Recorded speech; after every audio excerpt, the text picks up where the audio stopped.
මහනුවර තෙල්දෙණිය රෝහල ආසන්නයේ නවතා තිබූ මෝටර් රථයක තිබී පසුගිය 17 වනදා සොයාගත් තරුණියගේ මළ සිරුර සම්බන්ධයෙන් සිදු කෙරෙන විමර්ශනවලදී තොරතුරු රැසක් මේ වන විට අනාවරණය වෙලා තියෙනවා.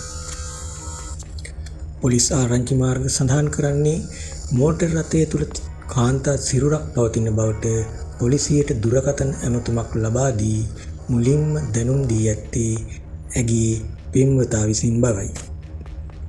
මේ ඡායාරූපයේ සිටින්නේ එම පෙම්වතා බවයි පොලිසිය පවසන්නේ. ඔහුව සොයා ගැනීමට පොලිසිය මහජන සහායද මේ වන විට ඉල්ලා තිබෙනවා. මේ සිදුවීමේ වැඩිදුර විස්තර මෙන්න මේ විදියට තමයි සඳහන් වෙන්නේ. මේ පෙම්වතා ඒ මියගිය තරුණියත් එක්ක පසුගිය දෙවැනිදා නුවර එළියේ හෝටලයකට ගොස් නවාතැන් අරගෙන ඉඳලා තියෙනවා. ඉන්පසු 10 වන දින එයින් පිට වෙලා ගිහින් තියෙනවා.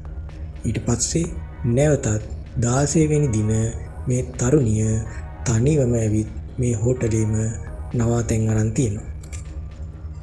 17 වෙනි දින රාත්‍රී 9ට පමණ මේ තරුණයා හෝටලයට ඇවිත් තමාගේ බිරිඳ රෝගාතුරව ඇති බව එහි සේවකයන්ට පවසා ඇයව ඔසවාගෙන ඇවිත් වාහනයට දමාගෙන එතනින් පිට වෙලා ගිහින් තියෙනවා.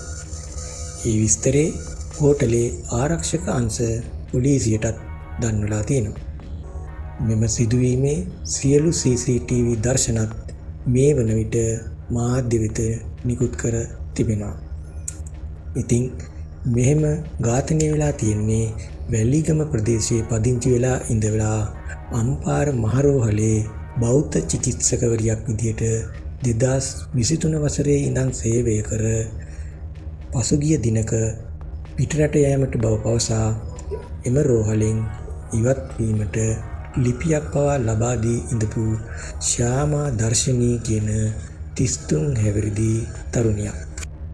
ඔවුන් අතර ඇති වූ බහින්බස් වීමත් දුරදිග යෑමෙන් පසුව මෙම කාන්තාව ඝාතනය කර සිරුර හෝටලෙන් පිටතට රැගෙන ගොස් මෝටර් රථයක දමාවිත් මෙලෙස තෙල්දෙණිය රෝහල ආසන්නයේ දමා යන්නට ඇති බවට පොලිසිය සැක පළ කරනවා.